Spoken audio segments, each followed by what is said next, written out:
हाय दोस्तों, हमें उम्मीद है आप लोग जहाँ भी होंगे स्वस्थ होंगे, खुश होंगे, मस्त होंगे। जैसा कि पिछली कक्षाओं में हम लोगों ने चर्चा कर चुके हैं कि संविधान सभा को हमने विस्तार से भी बता चुके हैं और संविधान की विशेषताएं भी आप लोगों को हम बता चुके हैं।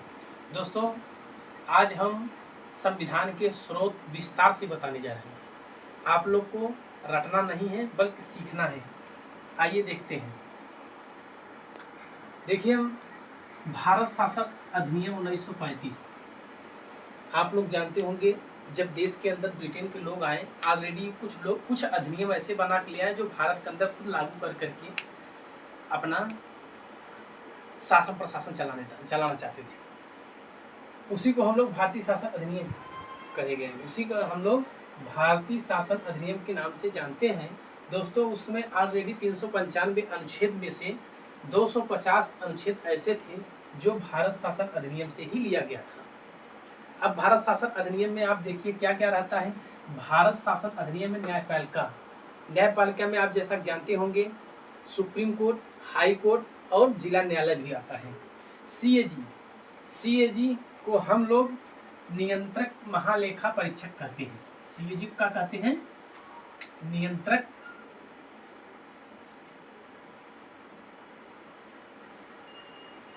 महालेखा परीक्षक कहते हैं, ठीक है। और लोक सेवा आयोग देख रहे हैं आप लोग, इसी में है। लोक सेवा आयोग के बारे में विस्तार से ऑलरेडी जब अगली कक्षाएं चलाई जाएंगी विस्तार से इसमें बताया जाएगा, जो आपके मूल संविधान में भी पाया जाता है। न्यायपालिका, सीएजी, लोक सेवा। अब ब्रिटेन शासन प्रणाली में आप देखिए, ब्रिटेन क्या है। ब्रिटेन में संसदीय शासन व्यवस्था देखिए, संसदीय शासन व्यवस्था और संसदीय विशेषाधिकार, संसद को कैसे चलाना है, क्या करना है, इसी दिया गया।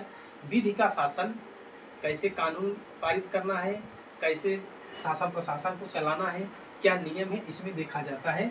और एकल नागरिकता।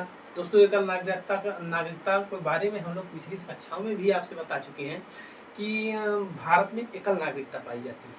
लेकिन आप इसी का उदाहरण ले सकते हैं, जैसे आप अमेरिका में चला जाए, वहाँ दोहरी नागरिकता चलती है।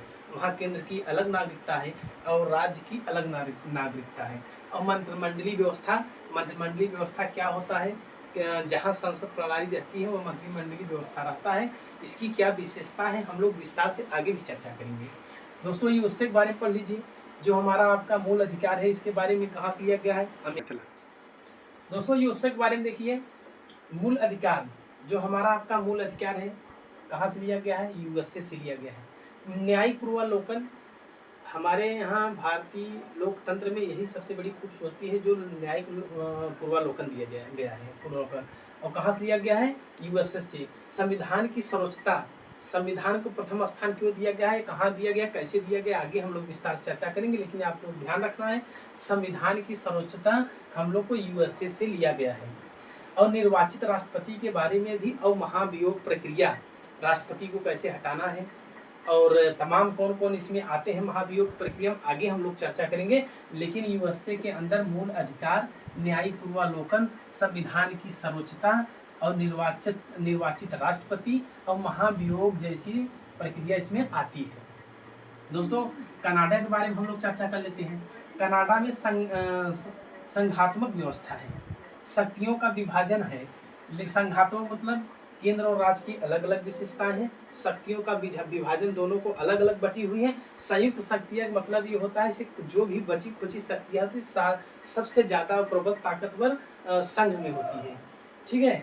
कनाडा से क्या क्या लिया गया है, संघात्मक व्यवस्था, शक्तियों का विभाजन और शक्तियों की अधिक विशेषता होगी। आयरलैंड जैसा कि आप लोग जानते होंगे, नीति निर्देशक तत्व भी राष्ट्र आयरलैंड से लिया गया है। राष्ट्रपति द्वारा राज्यसभा में जो 12 लोग मनोनीत किए जाते हैं, वह कहाँ से लिया गया है, आयरलैंड से लिया गया है। दोस्तों, ध्यान देना, आयरलैंड से क्या क्या लिया गया है, नीति निर्देशक तत्व लिया गया है। राष्ट्रपति द्वारा राज्यसभा में जो 12 लोग मनोनीत किए जाते हैं, उसकी प्रक्रिया ली गई है। लेकिन दोस्तों, ध्यान रखना है, आगे जब हम चर्चाएं करेंगे अगली कक्षाएं में, आप लोगों को विस्तार से चर्चा की जाएगी कि राज्यसभा में 12 लोग मनोनीत कैसे किए जाते हैं, क्यों किए जाते हैं, कहाँ कैसे कितने प्रदेश से आते हैं, विस्तार से आगे हम लोग चर्चा करेंगे, ठीक है। अब आइए आप दक्षिण अफ्रीका से आप देखते होंगे, संविधान संशोधन 368 के तहत लिया गया है। दोस्तों, जब हम लोग संविधान संशोधन करते हैं, कोई भी संविधान जब संशोधन किया जाता है 368 को अनुच्छेद का ध्यान में रखते हुए कार्य किया जाता है। अगर आपसे पूछेगा संविधान संशोधन कहाँ से लिया गया है, दोस्तों दक्षिण अफ्रीका से लिया गया है। कहाँ से लिया गया है? दक्षिण अफ्रीका से। आप आइए फ्रांस। फ्रांस में समानता, स्वतंत्रता, बंधुत्व एवं गणतंत्र की बात करता है। दोस्तों समानता का मतलब क्या होता है? किसी के साथ भेदभाव न हो, समान व्यवहार होना चाहिए। स्वतंत्र, आप बोलने, डोलने, चलने, फिरने, हर चीज़ की आज़ादी है। आगे हम लोग विस्तार से पढ़ेंगे। बंधुत्व का मतलब होता है दोस्तों भाईचारा, हमारे आपके बीच के भाईचारा बना रहे।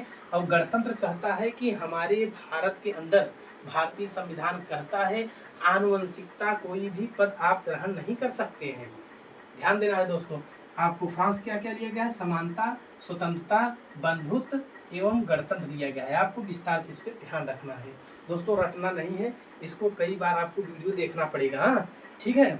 अब आइए ऑस्ट्रेलिया, आपको नहीं दिखता होगा, हम ऊपर लिख देते हैं ऑस्ट्रेलिया में क्या क्या लिया गया है। ठीक है दोस्तों, ऑस्ट्रेलिया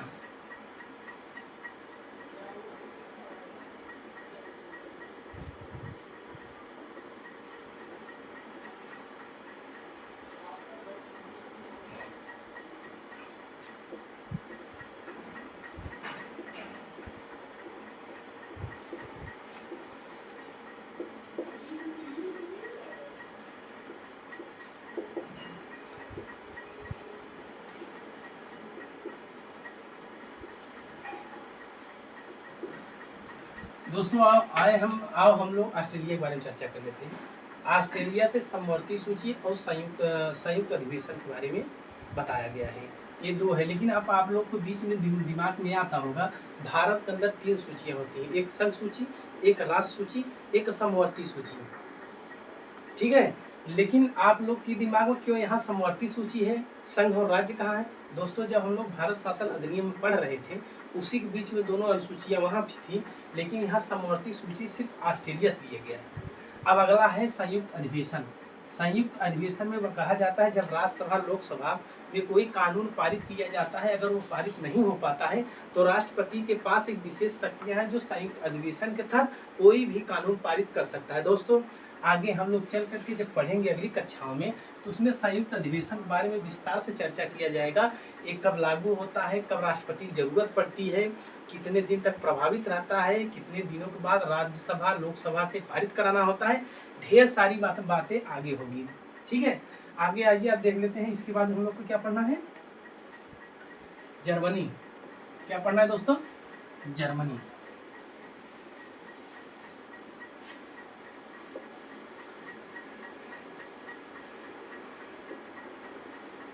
क्या है दोस्तों? जर्मनी। आपातकाल।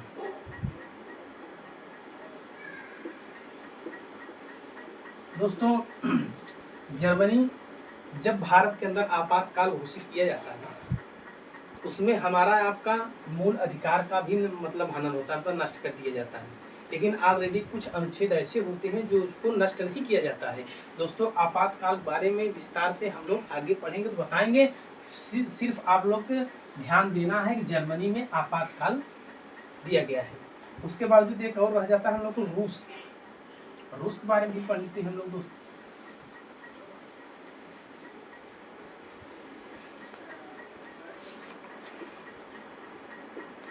रूस। दोस्तों रूस में मूल कर्तव्य दिया है। क्या दिया है? मूल कर्तव्य। ये आप लोग को ध्यान देना है। रूस में क्या दिया है? मूल कर्तव्य। दोस्तों आगे हम लोग पढ़ेंगे अगली कक्षा में, इसमें बताया जाएगा मूल कर्तव्य 11 होते हैं, कौन कौन होते हैं उसके बारे में विस्तार किया जाएगा। और ऑलरेडी ये भी बताया जाएगा 42वां संविधान संशोधन 1976 ये जोड़ा गया। क्यों जोड़ा गया, कैसे जोड़ा गया, इसके बारे में हम लोग विस्तार से चर्चा करेंगे। ठीक है, जैसा है अच्छा दोस्तों, कुछ लोग ये भी कहते हैं कि हमारा भारतीय संविधान के जो स्रोत देखने पे लगता है कि तमाम देशों से हूबहू कॉपी किया गया है। हाँ, इसको नकल का संविधान कहा जाता है। दोस्तों ऐसा बात नहीं है, जब ये संविधान बनाया गया था, हर देशों से जब बाहरी स्रोत से सब चीज़ें ली गई तो उसमें गहन अध्ययन करने के बाद, गहन मंथन करने के बाद इस पर भारतीय संविधान में रखा गया है। दोस्तों अगली कक्षाएं फिर आएगी और विस्तार से चर्चा किया जाएगा। लाइक और सब्सक्राइब शेयर जरूर करिएगा। धन्यवाद।